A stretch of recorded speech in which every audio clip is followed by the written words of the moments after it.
ನನ್ನ ಜೀವನದಲ್ಲಿ ಆದಂತ ಒಂದು ಕಹಿ ಘಟನೆ ಅಂತಾನೆ ಹೇಳ್ಬೋದು. ಅಥವಾ ಒಂದು ಸಮಸ್ಯೆಯನ್ನ ತಲುಪಿ ಕೊನೆ ಹಂತಕ್ಕೆ ಹೋಗಿ ನಾನು ವಾಪಸ್ ಬಂದಿದ್ದೀನಿ ಅಂತ ಹೇಳಿದ್ರು ತಪ್ಪಾಗಲ್ಲ.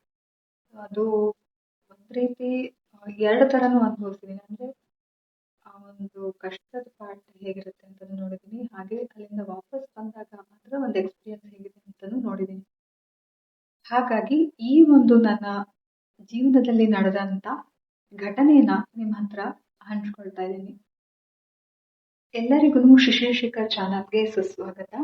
ವಿಡಿಯೋನ ಮಿಸ್ ಮಾಡದೆ ಕಂಪ್ಲೀಟ್ ಆಗಿ ನೋಡಿ. ನಿಮ್ಮ ಒಂದು ಅಭಿಪ್ರಾಯ ಏನಿದೆ ಅನ್ನೋದನ್ನ ನನಗೆ ಕಮೆಂಟ್ ಮೂಲಕ ಶೇರ್ ಮಾಡ್ಕೊಡಿ ಅಂತ ಕೇಳ್ತಾ, ಏನಾಯ್ತು ಅಂತ ಹೇಳ್ತಾ ಇದ್ದೀನಿ. ಕೋವಿಡ್ ಟೈಮ್, ಆ ಒಂದು ಟೈಮ್ ತುಂಬಾನೇ ಜೀವನದಲ್ಲಿ ಎಲ್ಲರಿಗೂ ಪಾಠ ಕಲಿಸಿದಂತ ಟೈಮ್ ಅದು. ಸೊ ಎಲ್ಲರೂ ಪ್ರತಿಯೊಬ್ರು ಪ್ರತಿಯೊಂದು ಫ್ಯಾಮಿಲಿನಲ್ಲೂ ಆ ಒಂದು ಸಿಚುಯೇಷನ್ ನ ಅನುಭವಿಸಿದ್ದಾರೆ. ಅಂದ್ರೆ ಆ ಒಂದು ಎಕ್ಸ್ಪೀರಿಯನ್ಸ್ ನ ಪಡ್ಕೊಂಡಿದ್ದಾರೆ. ಸಾವು ಎಷ್ಟೋ ಫ್ಯಾಮಿಲಿಗಳಲ್ಲಾಗಿದೆ. ಎಷ್ಟೋ ಸಂಸಾರಕ್ಕೆ ತುಂಬಾ ನಷ್ಟ ಆಗಿದೆ. ಎಷ್ಟೋ ಸಂಸಾರಗಳು ಇವಾಗ ಆ ಒಂದು ಮನೆಯನ್ನ ನಡೆಸ್ತಾ ಇದ್ದಂತ ಆ ಅಪ್ಪ ಅಮ್ಮ ಆಗಿರ್ಬೋದು, ತಂದೆ ತಾಯಿ ಆಗಿರ್ಬೋದು, ಅಥವಾ ಕೆಲವರಿಗೆ ಮಕ್ಕಳನ್ನ ಕಳ್ಕೊಂಡಿರೋರು ಇದ್ದಾರೆ. ಈ ರೀತಿ ತುಂಬಾ ತೊಂದರೆಗಳಾಯ್ತು. ಆದ್ರೂ ಎಲ್ಲನ ಫೇಸ್ ಮಾಡ್ಲೇಬೇಕಲ್ಲ ಲೈಫಲ್ಲಿ. ಸೊ ಹಾಗಾಗಿ ಪ್ರತಿಯೊಬ್ರು ಆ ಒಂದು ಧೈರ್ಯ ತಂದ್ಕೊಂಡು ಆ ಒಂದು ಘಟನೆಯನ್ನ, ಆ ಒಂದು ಜೀವನದ ಹಂತವನ್ನ ದಾಟಿ ಈಗ ಎಲ್ಲರ ಜೀವನ ಸ್ವಲ್ಪ ಮಟ್ಟಿಗೆ ನಡೀತಾ ಇದೆ ಆರಾಮಾಗಿ ಅಂತ ಗೊತ್ತಿದೆ. ಹಾಗಿದ್ರೆ ನನ್ನ ಜೀವನದಲ್ಲಿ ಆಗಿದ್ದಂತ ಆ ಘಟನೆ ಯಾವುದು? ನಾನು ರಾಘವೇಂದ್ರ ಸ್ವಾಮಿಗಳ ಭಕ್ತೆ. ಏನಾಯ್ತು ಅಂತಂದ್ರೆ, ನಾನು ಕೋವಿಡ್ ಟೈಮ್ ಮುಂಚೆ ಎಲ್ಲರ ಅಂದ್ರೆ ಮಂತ್ರಾಲಯಕ್ಕೆ ವಿಸಿಟ್ ಮಾಡಿ ಬಂದಿದ್ದೀನಿ. ಅಂದ್ರೆ ನಾನು ರಾಯರ ದರ್ಶನ ಮಾಡ್ಕೊಂಡು ಬರ್ತೀನಿ. ಅಟ್ಲೀಸ್ಟ್ ವರ್ಷಕ್ಕೆ ಒಂದ್ಸಲನಾದ್ರೂ ಹೋಗುವಂಥದ್ದು ನನ್ಗೆ ಅಭ್ಯಾಸ. ಅಂದ್ರೆ ಏನೋ ಒಂಥರ ಪಾಸಿಟಿವ್ ವೈಬ್, ಗೊತ್ತಿಲ್ಲ ಅದು. ಅಲ್ಲಿ ಹೋದ್ರೆ ಬಂದ್ರೆ ಆ ಒಂದು ಪಾಸಿಟಿವ್ ವೈಬ್ ಹಾಗೆ ಇರುತ್ತೆ ಅನ್ನೋದು. ಕೋವಿಡ್ ಟೈಮ್ನಲ್ಲಿ ನನ್ನ ಒಂದು ಎಕ್ಸ್ಪೀರಿಯನ್ಸ್ ಏನಾಯ್ತು ಅಂತಂದ್ರೆ, ನಾನು ನಾರ್ಮಲ್ ಆಗಿ ಇದ್ದೆ ಆಯ್ತಾ. ಲೈಕ್ ಏನು ನನ್ಗೇನು ಸಿಂಪ್ಟಮ್ಸ್ ಇಲ್ಲ, ಏನಿಲ್ಲ, ಆರಾಮಾಗಿದ್ದೀನಿ. ಸೊ ಹಸ್ಬೆಂಡ್ ಅವ್ರು ಏನೋ ಅವ್ರಿಗೊಂದು ಚೆಕ್ ಮಾಡಿಸ್ಬೇಕು ಅಂತೇಳಿ ಹೋದ್ರು. ಸುಮ್ಮನೆ ಇರ್ಬೇಕಲ್ಲ, ನನ್ನ ಜೊತೆ ಕರ್ಕೊಂಡು ಹೋಗಿ ನೀನು ಚೆಕ್ ಮಾಡ್ಕೊಂತಲ್ಲ ಅಂತ ನನ್ಗೇನು ಇಲ್ಲ ಅಂತ ನಾನು ಧೈರ್ಯವಾಗಿದ್ದೀನಿ. ಬಟ್ ಆದ್ರೂ ಅವ್ರೊಂದು ಬರುವಂತಕ್ಕೆ ಓಕೆ ಅಂತ ಚೆಕ್ ಮಾಡಿದ್ರು, ಪಾಸಿಟಿವ್. ಅಲ್ಲಿವರೆಗೂ ಇದ್ದಂತ ಒಂದು ಕಾನ್ಫಿಡೆನ್ಸ್ ಅಲ್ಲಿಗೆ ಬಿದ್ದೋಯ್ತು. ಏನಪ್ಪ ಇವಾಗ ಈ ತರ ಇದೆ, ನನಗಿನ್ ಯಾರು, ಈಗ ಇಬ್ರಿಗೂ ಪಾಸಿಟಿವ್ ತೋರಿಸ್ತಿದೆ, ಇರೋದಿಬ್ರು ಮಕ್ಕಳು. ಹೀಗಿರುವಾಗ ಹೇಗೆ ಮಕ್ಕಳು ಹೇಗೆ ಅನ್ನೋ ಒಂದು ಫುಲ್ಲು ತಲೆಯಲ್ಲಿ ಕುತ್ಕೊಂಡ್ಬಿಡ್ತು. ಸೊ ನನಗೆ ಟೆನ್ಷನ್, ಏನ್ ಮಾಡೋದು ಗೊತ್ತಿಲ್ಲ. ಒಂಥರ ಅಲ್ಲೇ ಕುಸ್ದೋದಂಗೆ ಆಗೋಯ್ತು ನನಗೆ. ಅದನ್ನ ಹೇಗೆ ಹೇಳ್ಬೇಕು ಗೊತ್ತಿಲ್ಲ. ಲೈಕ್ ತುಂಬಾ ಒಂಥರ ಅದು ಹೇಗೆ ಹೇಳೋದು, ತುಂಬಾ ಸ್ಟ್ರಾಂಗ್ ಆಗಿದ್ದವ್ರಿಗೆ ಒಂದೇ ಸಲ ಆ ಸ್ಟ್ರಾಂಗ್ನೆಸ್ ಹೊಟ್ಟೋದಂಗೆ ಆಗೋಯ್ತು. ಸೊ ಅದಾದ್ಮೇಲೆ ಸ್ಟ್ರಗಲ್ ಆಯ್ತು.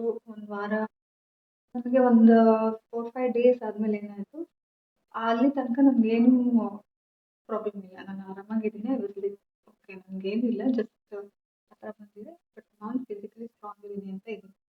ಅದಾದ್ಮೇಲೆ ನನಗೆ ಅದನ್ನೇ ತಲೆಗೆ ಹಾಕೊಂಡಿದ್ದಕ್ಕೋ ಅಥವಾ ಮೈಂಡ್ ಸೆಟ್ ಗೊತ್ತಿಲ್ಲ. ಇದು ನಮ್ಮ ಮೈಂಡ್ ಸೆಟ್ ಮೇಲೂ ಡಿಪೆಂಡ್ ಆಗುತ್ತೆ. ನಾವು ಮೆಂಟಲಿ ಎಷ್ಟು ಸ್ಟ್ರಾಂಗ್ ಆಗಿದ್ದೀವಿ ಅದ್ರ ಮೇಲೂ ಡಿಪೆಂಡ್ ಆಗುತ್ತೆ. ಸೊ ಅಲ್ಲಿ ತನಕ ಇದ್ದೊಳಗೆ ನನಗೆ ಒಂದು ಟೆನ್ಷನ್ಗೋ ಏನೋ ಎಕ್ಸೆಸಿವ್ ಆಗಿ ನನಗೆ 1-2-3 ಟೈಮ್ಸ್ ಹೊಟ್ಟೆ ಕೆಟ್ಟಿರೋ ಥರ ಆಗಿ ನನಗೆ ಲೂಸ್ ಮೋಷನ್ ಸ್ಟಾರ್ಟ್ ಆಯಿತು. ಒನ್ ಆರ್ 2 ಡೇಸ್ ಆ ಥರ ಇತ್ತು. ಫುಲ್ಲು ಬಾಡಿ ಟಯರ್ಡ್ನೆಸ್, ಏನು ಮಾಡಬೇಕು ಗೊತ್ತಾಗ್ತಿಲ್ಲ. ಆಗ ನನಗೆ ಈ ಎಲ್ಲ ಒಂದು ನ್ಯೂಸ್ಗಳು ಅದೆಲ್ಲ ನೋಡಿ ತಲೆಗೆ ಏನು ಬಂತು ಅಂತಂದರೆ, ನಾನಿರಲ್ಲ, ನನಗೇನೋ ಆಗ್ಬಿಡುತ್ತೆ, ನಾನು ಇನ್ನು ಬರ್ತಿರ್ತೀನೋ ಇಲ್ವೋ ಅನ್ನೋ ಸ್ಟೇಜ್ಗೆ ನನಗಿಂತ ಕೂತ್ಕೊಂಡ್ಬಿಡ್ತದೆ. ಆಗ ನನಗೆ ನೆನಪಾಗಿದ್ದು ರಾಯರು. ಸೊ ಏನು ಮಾಡಿದೆ ನಾನು ಅಂತಂದರೆ, ನಾನು ಮುಂಚೆ ಎಲ್ಲ ಹೋಗಿದ್ದಾಗ ನನಗೊಂದು ರಾಯರದು ಗಂಧನ ತಗೊಂಡು ಬಂದಿದ್ದೆ. ಇದು ಇವತ್ತವರೆಗೂ ಇದೆ, ನಾನು ಇವತ್ತವರೆಗೂ ಯೂಸ್ ಮಾಡ್ತೀನಿ. ಇದನ್ನ ನಾನು ನನ್ನ ಮಕ್ಕಳ ಪ್ರೆಗ್ನೆನ್ಸಿನಲ್ಲೂ ಕೂಡ ಪ್ರತಿ ಪ್ರತಿದಿನ ನಾನು ಉಪಯೋಗಿಸ್ತಿದ್ದೆ. ನಮಗೆ ಅದನ್ನು ಒಂದು ರಕ್ಷಣೆ ಥರ ನಾನು ಉಪಯೋಗಿಸ್ತಾ ಇದ್ದೆ. ಚೆನ್ನಾಗಿರ್ಬೇಕು ನನ್ನ ಮಕ್ಕಳು ಟ್ವಿನ್ಸ್ ಅಲ್ಲ, ಇಬ್ರು ಹೊರಗಡೆ ಬರೋ ತನಕ ನನ್ನ ಒಳಗಡೆ ಇರೋ ತನಕನೂ ಆಗಲಿ, ಹೊರಗೆ ಬಂದ್ಮೇಲಾದ್ರೂ ಆಗಲಿ ಅವ್ರು ಸುರಕ್ಷಿತವಾಗಿರ್ಬೇಕು, ರಕ್ಷಣೆ ಇರಬೇಕು ಅನ್ನೋ ಒಂದು ಭಾವನೆಯಲ್ಲಿ ಪ್ರತಿದಿನ ನಾನು ಅದನ್ನ ಹೊಟ್ಟೆಗೆಲ್ಲ ಹಚ್ಕೊಳ್ತಾ ಇದ್ದೆ. ನಾನು ನನಗೆ ಹಣೆಗೆ ಇಟ್ಕೊಳ್ಳೋದಲ್ಲದೆ ಮಕ್ಳಿಗೂ ಕೂಡ ಅದು ತಲುಪಬೇಕು ಅಂತ ಆ ರೀತಿ ಮಾಡ್ತಾ ಇದ್ದೆ. ಆ ಒಂದು ನಂಬಿಕೆ ಇವತ್ತವರೆಗೂ ನನ್ನ ಮಕ್ಕಳನ್ನ ಕಾಪಾಡ್ತಾ ಇದೆ ಅಂತ ಹೇಳಿದ್ರೆ ತಪ್ಪಾಗಲ್ಲ. ಇವಾಗ ನಾನು ವಾಪಸ್ ಇದಕ್ಕೆ ಬರ್ತೀನಿ. ಅದು ನೆನಪಾಯ್ತು ತಕ್ಷಣ ನಾನು ಏನ್ ಮಾಡಿದೆ, ಸ್ನಾನ ಮಾಡಿ ರಾಯರ ಹತ್ರ ಕೂತ್ಕೊಂಡೆ, ಇದನ್ನ ಹಚ್ಕೊಂಡು ಒಂದೇ ಒಂದು ಬೇಡ್ಕೊಂಡು ದೇವ್ರ ಹತ್ರ ಏನು ನನ್ಗೆ ಟಕ್ಕಂತ ತಲೆಗೆ ಬಂದು ನಾನು ಮಾಡಿದ್ದೆ ಗೊತ್ತಿಲ್ಲ. ಆ ರೀತಿ ಮಾಡಬಾರ್ದು ಅನ್ನೋದು ಕೂಡ ನನಗೆ ಗೊತ್ತಿರ್ಲಿಲ್ಲ. ಏನಾಯ್ತು ಅಂತಂದ್ರೆ, ನಾನ್ ಕೇಳ್ಕೊಂಡಿದ್ದು ಅದೊಂಥರ ವಿಚಿತ್ರವಾಗಿರ್ಬಹುದು. ಆ ಥಾಟ್ ನನ್ಗೆ ಯಾಕೆ ಬಂತು ಅಂತನೂ ಗೊತ್ತಿಲ್ಲ.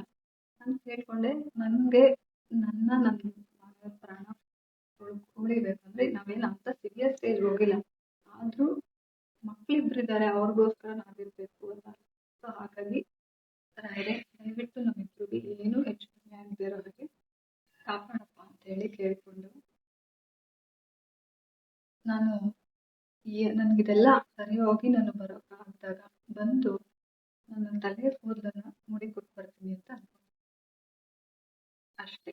ನನ್ಗೆ ಅದು ಹೆಣ್ಮಕ್ಳು ಆ ರೀತಿ ಕೊಡೋದಿಲ್ಲ, ತಲೆ ಕೂದಲನ್ನ ಕೊಡೋದಿಲ್ಲ ತುಂಬಾ ಜನ. ಅದು ಅಂದ್ರೆ ಆ ರೀತಿ ಪದ್ಧತಿ ಇದೆ ಅಲ್ವಾ.